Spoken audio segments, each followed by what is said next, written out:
And they didn't make them in sedans? No, because they bought them about the same time as they had the Commodores. Right. Believe it or not, the hot and bothered guys packed in this Tarago van are the members of one of Australia's most successful rock groups. We counted 4 times that we'd jump in the Tarago in Brisbane and then drive to Melbourne and do another show that night. And, you know, that brings out the worst in anybody, you know, so, you know, you've got 20 hours to sit there and think of something to argue about, basically. Not listening to a black buck.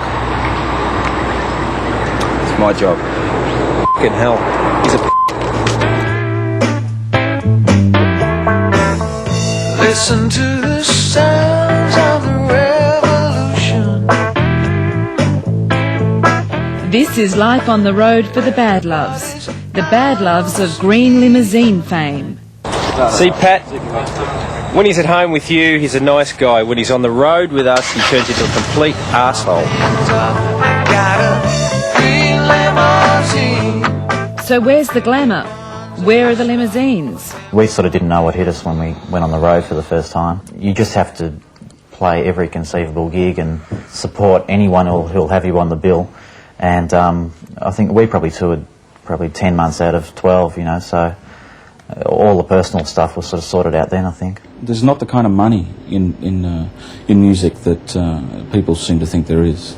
I mean, the guys, you know, sure, a couple of the guys drive around in Mercedes Benz and what have you, and I'm sure when people see them driving down the street, they go, oh, there's old Michael from the Badloves, he must be doing really well. But what they don't know is, you know, these are sort of very old cars that probably cost them about $7,000.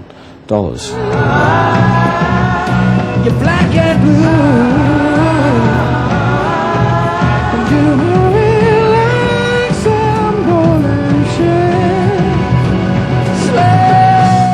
The reality of On the Road is a far cry from the onstage glamour and the accolades the band received at the launch of their new CD. The Badloves are true to themselves, and they're very unique for all of us that live in Melbourne.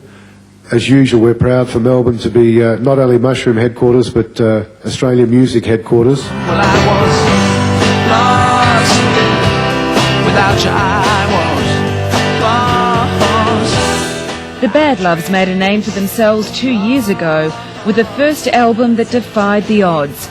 It stayed in the top 10 for 40 weeks. The hits just kept on coming. The first album was sort of successful almost to the point where it's almost impossible to follow. Take a load off Fanny. Take a load for free. Take a load off Fanny. Right along me. We had the duet with Jimmy Barnes, and we just had all the right elements going for us in those first couple of years. Just learning the songs here for the gig.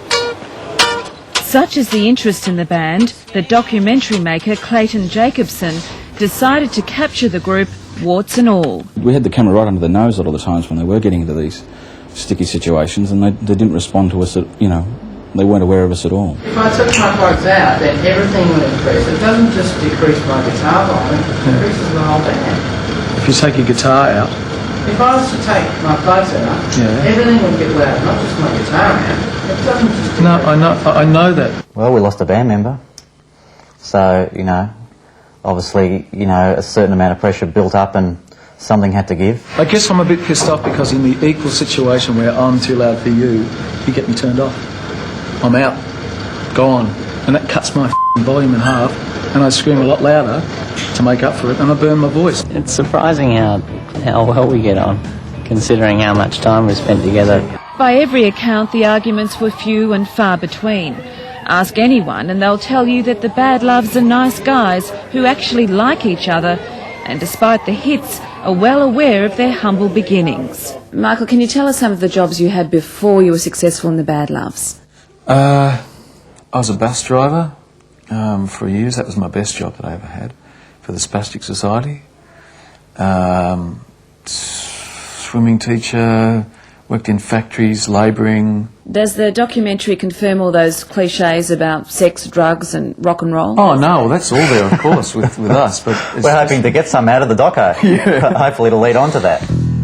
The young summer sun in our eyes with the voice that you say for strangers you read loudly from your book of lies. It'd be great to have a hit album, but we really set out not with that in mind. We set out with just making a really good sounding album, and that's all that matters at this stage. Caroline, how divine, how do you sleep there so soundly? It's all up to the public now. The new single is out, but the next time you see the glossy video clip, remember that somewhere out there are the Badloves, back on tour and back in that van they despise so much. Now that it's done, who keep your sweet thing satisfied? Caroline. The Badloves, aren't they fantastic? That was Janine Hosking reporting.